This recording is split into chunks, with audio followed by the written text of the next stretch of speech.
Some of my photographs are literally from a few weeks ago, and I know a lot of galleries would want 3-6 months or a year to begin planning exhibitions. And so what we're trying to do here is actually very up-to-date social commentary.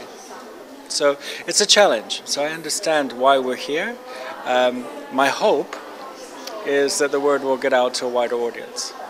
So hopefully when it does happen and a chance will arise to exhibit your works to the wider audience, you will bring up your friends as well as people who don't support Ukraine yet. I mean, there have been some opportunities in Oxford where I live, some previous exhibitions in London, some things in Kiev. So yes, I would always be glad. I think the question of how you tap into kind of more mainstream media channels or a broader platform is an ongoing, in a sense, media PR challenge. But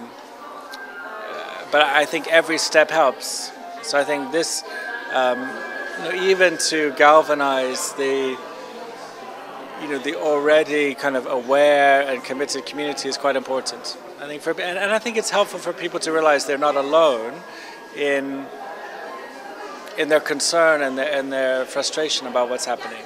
So I know, being a photographer yourself, it's probably a bit conflicting talking about other people's work, but how do you feel when you look at these other pictures, at the photographs, and maybe some pictures of young kids which they draw themselves?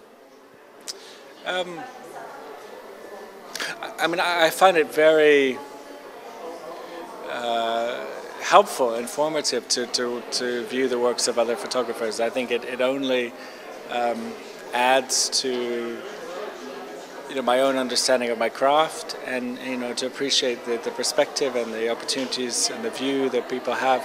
I mean, some of my work as well has been with children and young people, and so it's difficult. I know firsthand the emotion. I mean, it's not the image here. On the other side, a grandfather who was telling the story of his 2-year-old grandchild who was killed, and so I have photographs of him, of her sister who survived, and hearing the stories. Not only was she killed in tragic circumstances in the war, but after she was buried in the cemetery, a few days later, there was another rocket attack, and the cemetery was destroyed.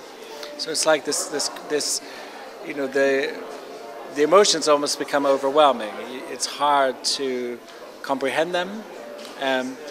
But I think in a way that process of listening to someone tell their story is quite, can be therapeutic. It can be part of a slow process of healing. I've done some work with soldiers, not too much. And I think, so I'm particularly interested when I see, for example, the work at the airport. That's a particular genre which is, very, very challenging. I think to be right there in the moment of conflict. My work, particularly with refugees, is more almost capturing the story that happens in the quiet moments, almost between the lines of conflict. And I think for many people, that's that's a story that lingers, because I mean, I met with, I think it's this family here.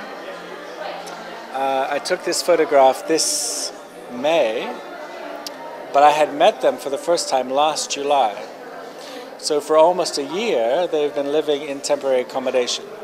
And I think for many people, this really is the challenge. It's the challenge of what is life like now? Because this, temporary is extending now, and if you have children, you're thinking about school, you're thinking about jobs, and I think for a lot of people there's a real paralysis around the decisions to make. How do we move on? Should we move on?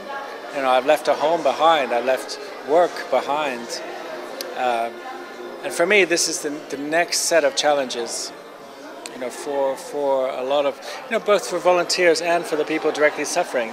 Almost, how do you help people to transition to the next stage of life? Because the idea of being in a shared accommodation, they're sharing a room with 4 other families behind curtains for 11 months. Okay, I mean, they're grateful they're not on the streets, but that is not a sustainable situation. But then, yeah, so. And just the last question about the name Fragile Independence. Do you think this exhibition covers fragile independence, the concept of it, the beauty of the culture and the devastation of the war? I think it's a very good start. I think it's helpful that it's a diversity of images around civilian suffering, war images, wider cultural imagery. I mean, as I shared in my remarks, I think the very name Fragile Independence is quite an intriguing one.